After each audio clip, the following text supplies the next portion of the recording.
Hey Pete, let's say we go check out Rhyolite, Nevada.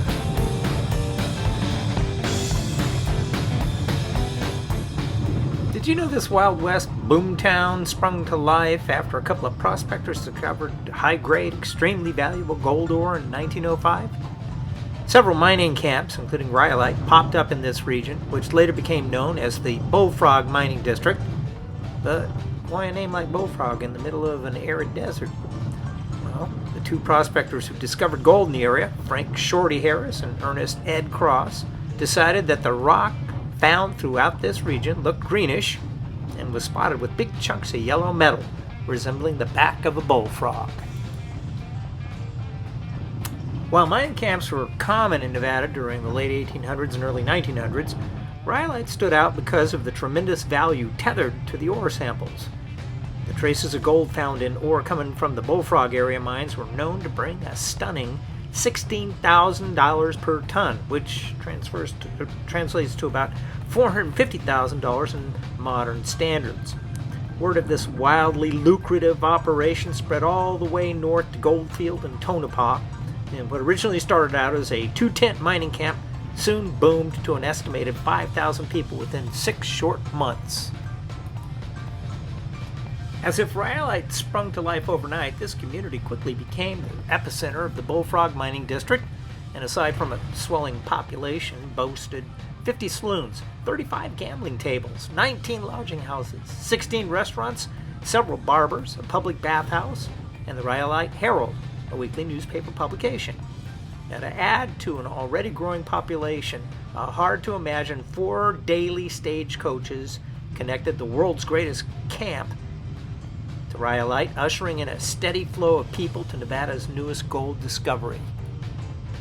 In such tremendous success that it soon caught the attention of a steel magnate and savvy businessman, Charles M. Schwab. By 1906, Schwab had very seriously invested in what was happening in Rhyolite by purchasing the Bullfrog Mining District, which elevated the operation from good to grand.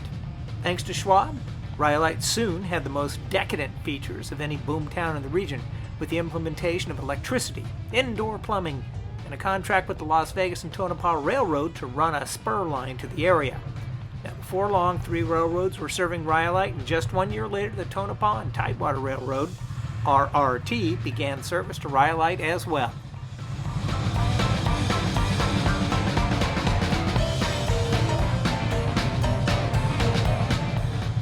Thanks to Schwab, people living in Rhyolite lived life in grandeur by 1907, with concrete sidewalks, electric lights, water mains, telephone and telegraph lines, daily and weekly newspapers, a monthly magazine, police and fire departments, a hospital, school, train station, and railway depot, 3 banks, stock exchange and opera house, and a public swimming pool with 2 churches.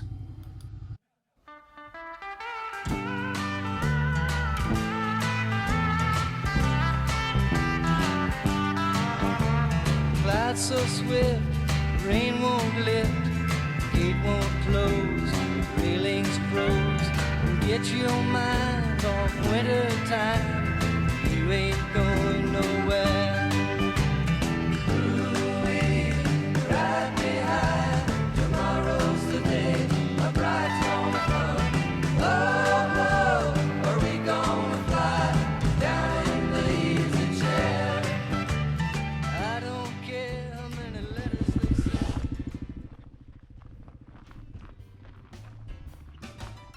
While Rhyolite and the Bullfrog Mining District produced more than 1 million within 3 short years, about 27 million by today's standards, this boomtown declined almost as rapidly as it came to life. Like most other has-been mining communities, the high-grade ore began to diminish, and the 1906 San Francisco earthquake proved to be the kiss of death as the rail service was seriously disrupted. By 1910, mines began to close, businesses failed, and workers sought employment elsewhere. The banks, newspapers, post office, and train depot closed by 1914, and the power company shut down the electricity powering Rhyolite in 1914, essentially forcing all remaining residents out of town. Within just 1 short year, the entire town was almost completely abandoned, and by 1920, only 14 people called Rhyolite home. Listen to me, baby, and hear what I got to say.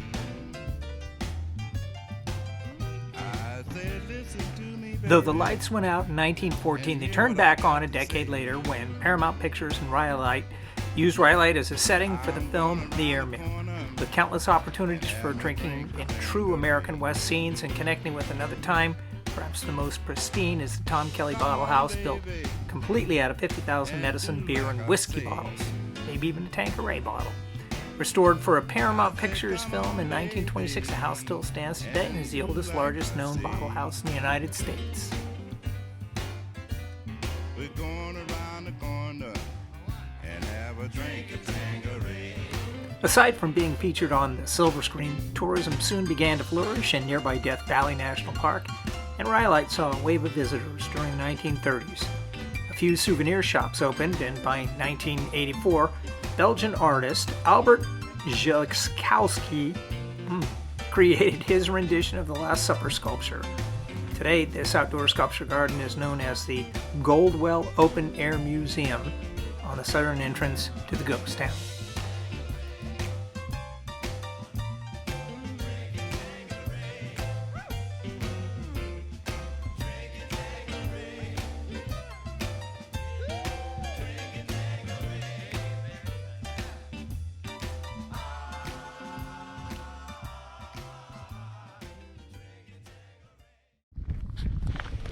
Ranked among some of the world's most unique places to experience art is the one-of-a-kind Goldwell Open Air Museum, featuring 7 colossal structures that include a ghostly life-size version of Leonardo da Vinci's painting of the Last Supper, a 25-foot pink woman constructed from cinder blocks, a 24-foot steel prospector and penguin, a gleaming tangle of chrome car accessories, and a finely carved winged woman who reaches for the sun from her perch atop a wooden pillar.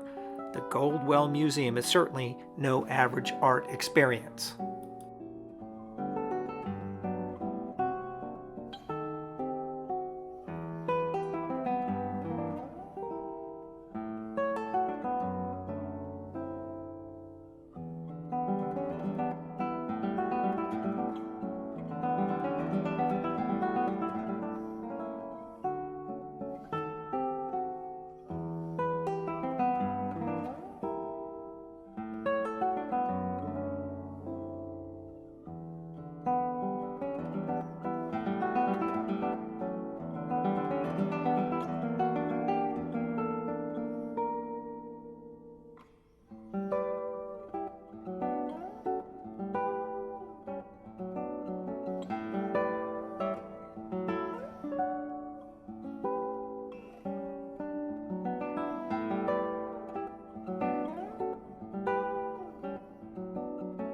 Well, Pete, what do you say? Time to hit the road, head back to Panamint Springs for a refreshing beverage?